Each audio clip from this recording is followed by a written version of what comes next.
Je viens d'être invité par l'émission Zemmour et Nolo une nouvelle fois et je viens à nouveau de refuser de participer à cette émission sur Paris Première et je voudrais m'en expliquer. Depuis qu'il a été condamné pour incitation à la haine raciale, condamné en appel, je refuse de participer à des émissions où on bavarde, on palabre, on dialogue avec Éric Zemmour comme s'il était un chroniqueur ou un journaliste comme un autre.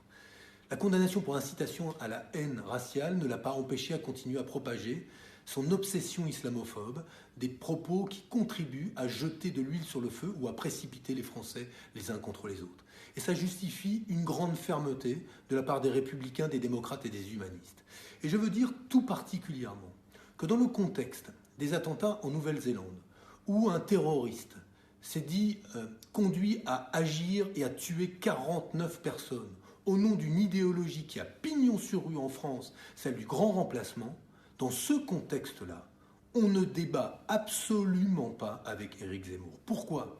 Parce qu'il appartient à ces élites, cette sorte de mainstream identitaire, ces élites qui relativisent le racisme lié à l'islamophobie, qui aujourd'hui consiste à défendre l'idée selon laquelle la France et l'Europe seraient l'objet d'un mouvement migratoire qui remplacerait les populations européennes et blanches par des populations arabo-musulmanes.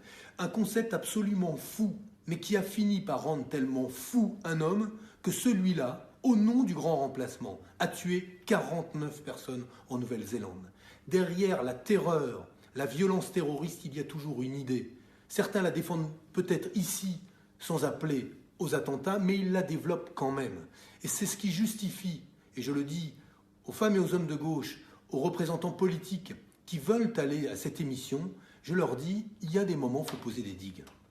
On ne bavarde pas avec Zemmour, tranquillement, des élections européennes, de l'action du gouvernement, du président de la République, comme on bavarderait avec un journaliste de droite, voire conservateur, comme parfois il nous arrive de le faire.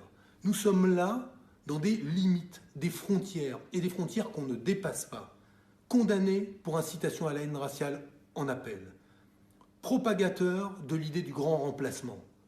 Trouvez-vous raisonnable que cet homme-là continue à être salarié sur plusieurs médias, salarié, être un chroniqueur payé pour défendre ces idées-là, et sommes-nous là aujourd'hui pour lui servir de faire-valoir ?